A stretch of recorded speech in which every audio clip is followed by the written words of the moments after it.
We didn't get to touch on this on the morning show, even though I showed it to Aaron in the breaking news tagger like about 10 times, and he did not mention it, so we're going to do it now. Sorry, Dietz. Pac-12 is adding Fresno State, Boise State, Colorado State, and San Diego State in 2026 to join, I believe, Oregon State and somebody else. I forgot who the sixth team Washington was. State. Bingo. What are the Cougars? There you go. I love Cougars. But yeah, Pac-12 is adding those teams. I love this. We talked about it on the What Just Happened show a few hours ago. I love it. I think we could see like North Dakota State or South Dakota State join this maybe soon. I think these are some frisky teams, by the way, and I think Dietz might agree with me. Yeah, I do. It looks exciting. Boise State, they're always in the mix and fun to watch. Fresno State's always competitive. Colorado State, they had a competitive team last year. Kind of expected a little bit more from this year so far. And San Diego State, that's another one in the same region that could be competitive. So I don't know. Are they going to be considered a Power 4 team or a conference still?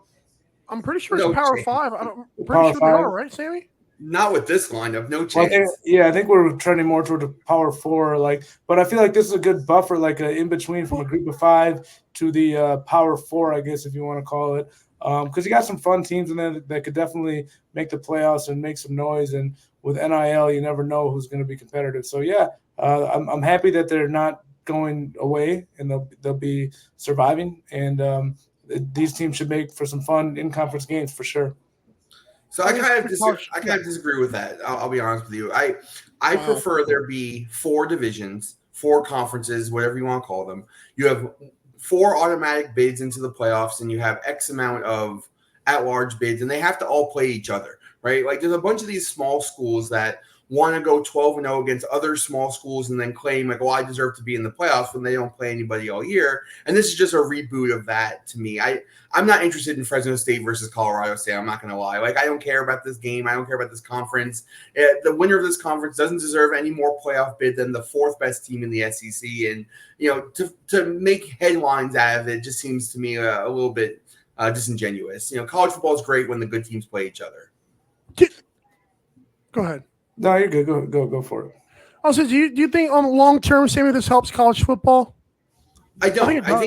I think the best form of college football would be what they do in European soccer, which is you have X amount of teams that can compete for championships, and then teams go up in division and down in division based on how well they do for the season.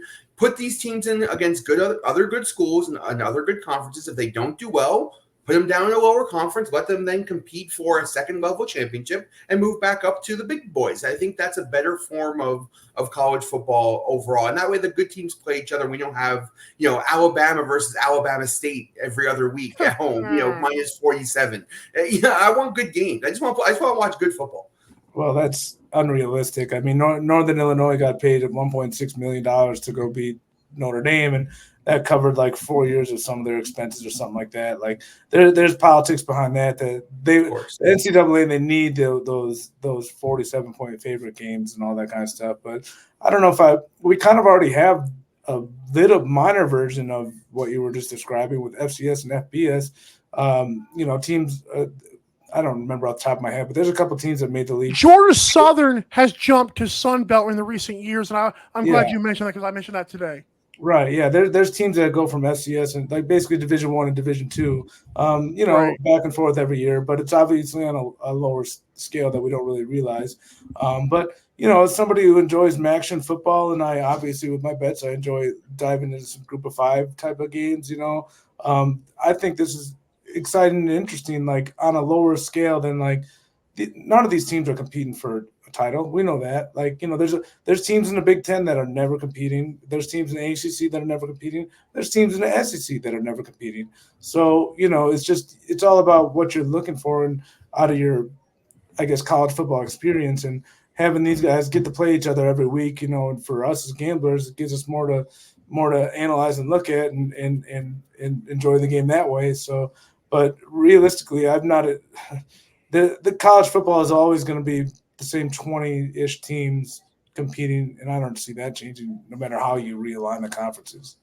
I'm not advocating they shouldn't play each other. I'm advocating they should only play each other, right? They should play good games every week. And then you have Fresno versus Alabama sometimes. You have Boise versus Clemson sometimes. I want to see these schools in the conferences with the good schools and give them a chance to actually find a way to move forward, right? To build a program. Doing it this way, they're always stuck in mediocrity, playing against other mediocre schools week after week, and they never compete for national championships. They never get better. They never build programs. So, what Boise did back when, 20 years ago was astounding, but it really hasn't been duplicated all that much. I want to see these schools play better teams. Fair point. Dietz, let's leave it there for now. It's a lot of Pac-12 talk, to be fair, even though it is after dark, if we're being honest.